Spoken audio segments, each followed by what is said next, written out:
today's video, we're going to be installing some LED recessed lights on my house, but not just any. We're going to be installing RGB color changing lights on my house, but not the back of the house here, the front of the house actually. Going to be putting up 5 here, and I've already done all the measuring, getting them spaced out. One here, here, here, here, and over here. Here are the LED fixtures I'm going to be installing. They are a gimbal or eyeball light. So because they're going to be installed in the soffit area of the roof where it's at the same pitch as the roof, I want the actual light optic to shine down straight. That's why we have these gimbal lights. These are 9 watt, 800 lumens, and they are Wi-Fi, obviously because they are RGB, so they need to be able to connect to the phone to change their color. So most of the year they will just be left on, say, 4K or 5K, but then for holidays you can change the color. These are IC rated, airtight. They have to be IC rated if they're in an insulated ceiling, which this isn't actually insulated because it's on the outside of the house where it's not an insulated space, but they are IC rated, as well as dimmable, and these are fully CSA listed. So we have 5 of these right here. These ones are still in the box. I opened up this one to take a look at it, where we have our driver, as well as our light here itself. So here you can see that gimbal function, where you can move the light optic back and forth, and these will just snap into their hole. So I've already marked out this soffit area on my house at where all these lights need to be. They're centered in the 24-inch spacing of this soffit area. And to drill them out, I have this hole saw here. This is a 3.5 inch, and this is a stucco masonry. Well, it's good for a whole bunch of different things, but one of the materials this is good for drilling is stucco. And this is 3.5 inch. Which is the smallest I can get away with for these guys. So the plan to actually do this, because these are in the tightest area of the attic, is I'm going to drill all my holes in the soffit, and what I'm going to do is I'm going to run my wire actually further in the attic, where probably maybe 6 to 10 feet back from the outer edge, and then I'm going to push up a fish stick from that hole over to the outside. So I'm going to hook it all up in the attic and then pull it down to the outside, if that makes sense.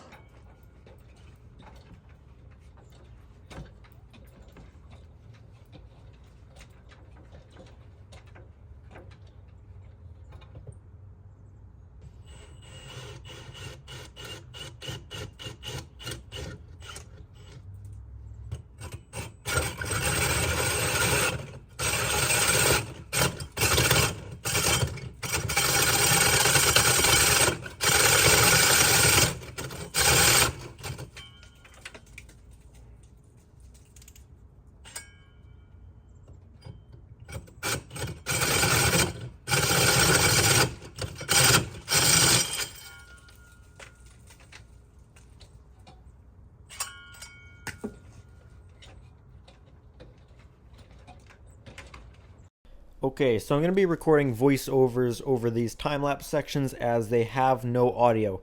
I just chose to do a time-lapse as a lot of the work being done in this video is repetitive. So here I'm just cutting out more holes. That one I actually ran into some wood, which I was supposed to avoid because I had planned it out around the wood, but the initial planning I had hit it and realized it, and then I readjusted where I'd put them, but then I forgot to actually drill them on my readjusted marks. Okay, there you have it. I've got all of the drills hold, all the holes drilled. They actually do look pretty symmetrical. These ones look good here, and then as best as I can to keep it looking good over the door, and then obviously we don't want one over the window, so never go into the attic to see if we can find these holes and get Lumex in and out of all of them. So because the attic's insulated at the edge, so I can't see the light or see where these are, instead of digging up insulation looking through them, is what I've done is I've pushed a fish stick in there, so then I can spot the fish stick, and it'll be a little further back into the attic where it's still taller, and I can tie on my Lumex and then pull it back down through the hole. Up in the attic here, you can see there's the fish tape over there.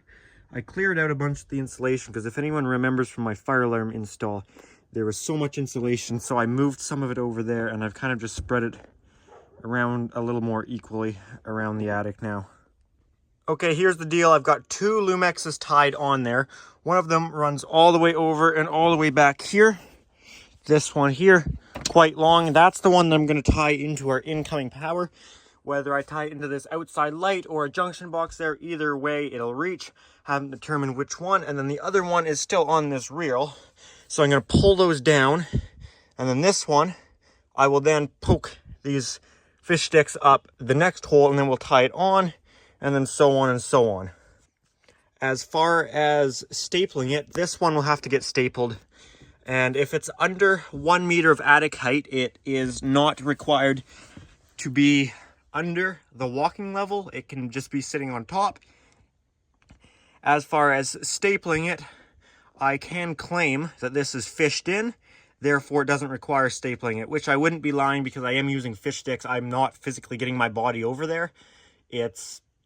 I could deem it as inaccessible and that it was fished in and not staple it, which I may do, because let's be real, no one's going to be tripping on it over there. It's going to be fine.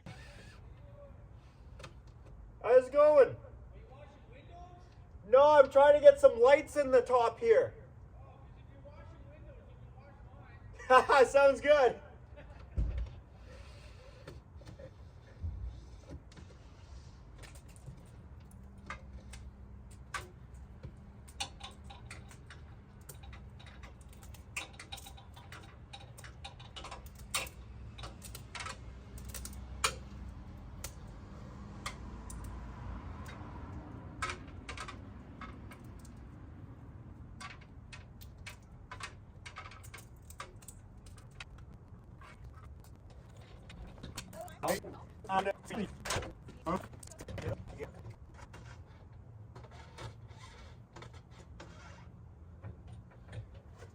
There you go, you can see it pulled that one back, but I still have enough to get it into place.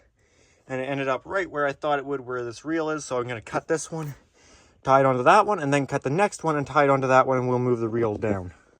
The process of pulling the wire down was actually quite easy. However, if you didn't have fish sticks, this would be an annoying process to do. You kind of get the idea of it now. There's our fish tape. We have our wire from our last one and the one to the next one going to the reel. So we will then pull this down, then we'll poke it back up this hole, then connect this one, and then go on. We'll just keep daisy chaining onwards and onwards. We are starting to lose light out here, so it might get a little dark. Luckily for my install here, there was no blocking from the top of the exterior wall. From the top plate of that upwards, there was no blocking. However, in some buildings you may run into that, and then you'd need to drill a hole in that, and that would be more difficult to deal with. There's the second one there, so we've put another fish tape up. So we'll connect the one going out of it, cut it, attach to that one, and then put our spool back onto that one, pull a spool over, and keep going. Hopefully you guys get the idea now. You can also see that pushing the fish sticks up made it really easy to locate the light locations, because if you didn't have the fish stick poking up and you were choosing to do it without it, not only you would then have to go into the smaller section of the attic, but you would also have to try and locate them, which you could do by measuring or by actually pulling back the insulation to look. You can see here I've got this next Lumex pulled over to the area where now it can be tied onto those fish sticks, that then it can be pulled down through the holes cut in the soffit area of the house. We'll be pulling this one, and then the longest one will be the last one, because that's around the whole big living room window. So once we have this one pulled, then we can stick the fish stick up at the very end and pull the last big long one.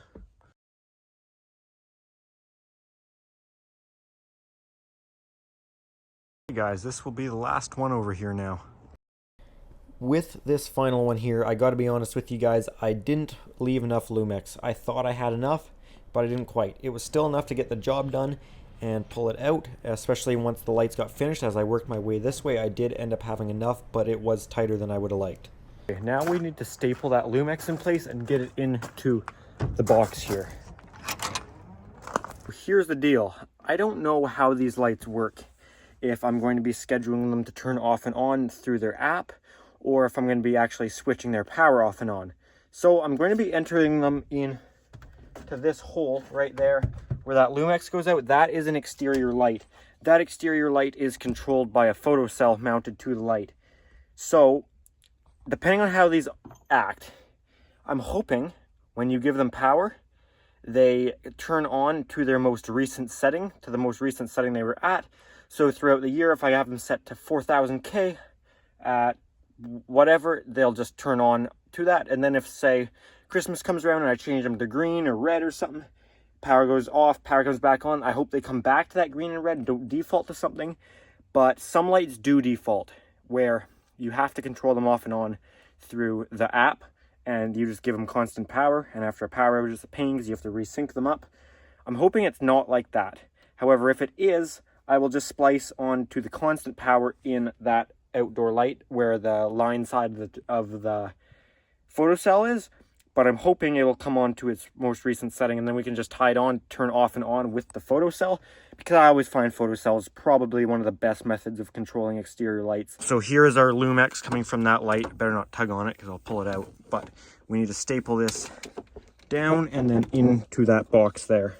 The staples only need to be placed every 1.5 meters and within 12 inches of the box, or 300 millimeters, so about every 5 feet, and then 12 inches of the box. And I did leave a little bit of a service loop there. Okay, I'm over here now, so that is that light that we are trying to tie into. This one up a few years back, and see it's kind of weathered, that sticker. That's that photocell on the top. It is siliconed in place, and there's a conduit in here, so we'll see what we can do. Taking the screw out of the bottom, and that just pops off like this, and then this is on this second box inside of here. So if I have to take the whole thing off, which I probably will, to get the connector out, I will loosen off this strap so we can pull the conduit out, let this guy go, slide it, and then pull it out. See, this is from 04/2020, so that's what I've been when I put this in. You can see the red or the blacks are constant hot, so power in line side of the photocell, as well as going down this conduit to feed that plug. All are neutrals, and then the switched load side of the photocell, which I'd like to maybe tie these new lights onto. So what we're gonna have to do is loosen up this guy, and then loosen up these box screws, cut the silicone, and yeah. I'll go ahead and explain what I did here, as it is a little bit hard to see. So I started by loosening off that rain tight connector on that 1/2 inch EMT, and then I pulled the box screws out of the wall and cut the silicone so it would not pull off completely. And then I was able to pull the box out a little bit and then pull it off the end of the EMT pipe, and it gave me enough room to get in a screwdriver and release those screws on that connector, and then being able to pull the Lumex out of the wall with some pliers and into that connector, then retighten it. Okay, so up here I've got this all entered in, and I'm not going to splice it up though yet until we have lights on, because we don't want to liven up that Lumex. That's just bare cut ends on it. So we're going to get the lights in and see if we can pair them up to my phone. And then yeah, so I apologize for the low light, that it's nighttime, but this was my afternoon. I had time to do this, and didn't really have a lot of options here. I would like to get this done because I got so many projects on the go right now. But I will use the lights and hopefully show what the deal is. Before anything though, before I forget, I'm going to put up some more silicone to seal that up. So I'll show these down here where we can see. We will strip the Lumex and enter them into this back knockout, is usually the easiest. That way you're not trying to tilt it to get it in. And we are allowed to have 2 Lumexes in the plastic Lumex connectors. 2 if it's a 14-2 or a 12-2 where it lays flat. You can have 2 of them in it. So it's easiest to shove them both in the end there. And then we will strip them, put them into these connectors here, which you can see we can have up to 3. We can have a 3 additional. We'll be using 2 into each one. So we will knock out the end one and knock out, put it into there, and then we'll push this up into the ceiling, and then we'll be left with this hanging out, where we will take our light and get the light up into the ceiling, and then position the eyeball or the gimbal, the LED lens, down, pretty well straight down, I think is what we'll want. And we'll repeat that 5 times. I'll do a time lapse of it though because it's going to be quite repetitive, and I have shown installs like this with other LED recessed lights before, so it'll be the same thing other than these ones are gimbal, but it is nighttime so you can't see very well anyways, so I will do a time-lapse video. And now to putting in the lights. This was pretty easy. It's just strip the Lumex back about 4 to 6 inches. You don't want too much because there isn't really much room in these boxes. And then I like to shove them in that plastic connector first. Some would put the connector on the box and then push the Lumex in. It's kind of personal preference. I like to get it in that connector and have it stripped before the box. However, it really doesn't matter. I may have done it differently in a few of these installs. Just even on this project, it kind of changes up as my mood changes, so it really doesn't matter how you do it. You don't need it stripped much, about 1/2 inch back depending on the connectors you're using. These are using the push-in connectors, which I don't like for large heavy loads, but for these lights they are fine.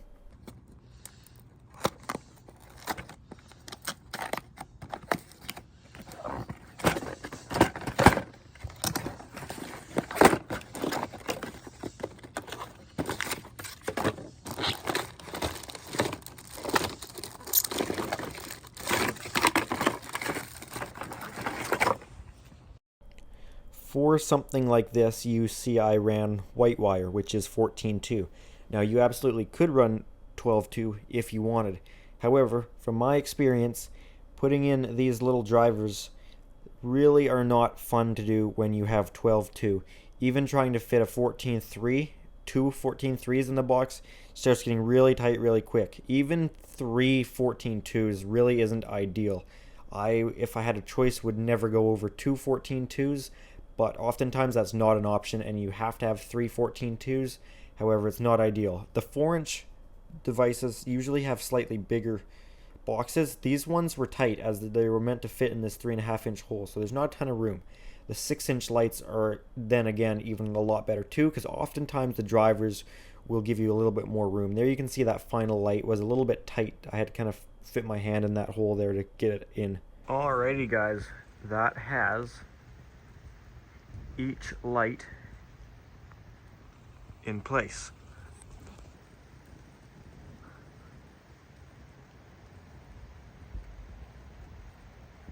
Can't even see those ones very well. They blend in pretty good. So I think now I'm going to apply power to them. One last thing before they get powered up. Let me show you the app here. So here is the app. This is in here called Smart Life. I will click on the app. As you can see, I only have one device that is a plug, which is offline. And to pair these, I'm presume we're going to go to here and hit add device. And here I am just finishing up getting that light all put back together. So I tied my line feeding these new recessed lights. I tied it into the switched side of the photocell, the side of the photocell that gets turned off and on depending if it's light or dark outside. Okay, lights came on. They're all green, so I'm going to try and get them paired up now. So I just hit discover devices and 5 of these popped up, which are the 5 that I'm looking for. So I now need to put in my Wi-Fi password, and they are now changing color in real life. I just had one go to white. I think that's the one being added. Okay, it looks like I just got 4 of these added successfully. I'm just waiting for the 5th one. I was having problems. You had to reset the things like so many times, and eventually I just turned off the UPS in the house and restarted the Wi-Fi, and now I'm having success. I've now got all of the lights added. So now I'm going to hit create group here. And I have all 5 devices here.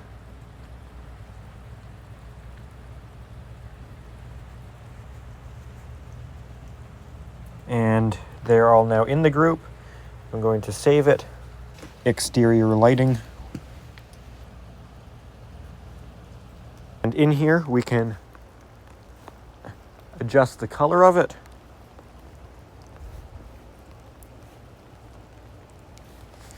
And brightness,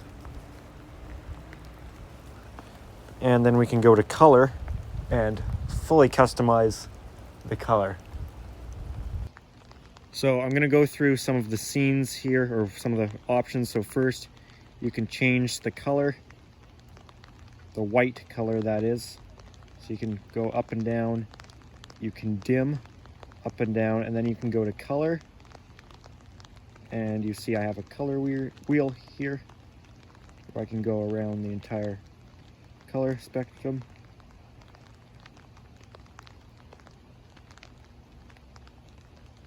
Then there's different scenes you can create, but for now I'm going to leave it white. Alrighty, that is how we are looking at around 5000K white. That does look quite good.